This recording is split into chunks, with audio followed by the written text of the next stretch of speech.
ఇక్కడుండే అన్ని వస్తువులకి కొన్ని కథలుంటాయి. ఆ కథలు వెనక కొన్ని జ్ఞాపకాలుంటాయి. మా అమ్మమ్మ ఎప్పుడూ చెప్తూ ఉండేది, ఇది పాత సామాన్ల గది కాదు, ఒక జ్ఞాపకాల నిధి అని. హలో సంతోష్, ఏం చేస్తున్నావు?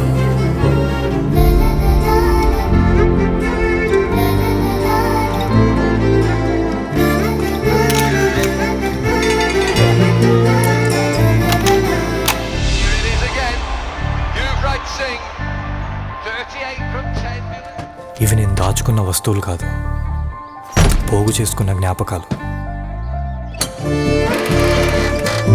మన చిన్నప్పటి ఫ్రెండ్స్తో క్రికెట్ ఆడుకున్న రోజులు, నచ్చిన అమ్మాయిని ఊహించుకుంటూ పాటల పుస్తకాల్లో పాటలు పాడుకున్న క్షణాలు, మన ఫేవరెట్ హీరోస్ గ్రీటింగ్ కార్డ్స్తో న్యూ ఇయర్ విషెస్ చెప్పుకున్న గుర్తులు, అమ్మకి తెలియకుండా అమ్మమ్మిచ్చిన 100 రూపాయలు.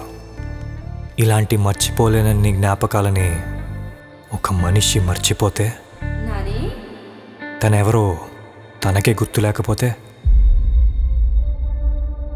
ఇదే నా కథ. కలిసి గుర్తు చేసుకుందాం ఈ వేసవి సెలవుల్లో.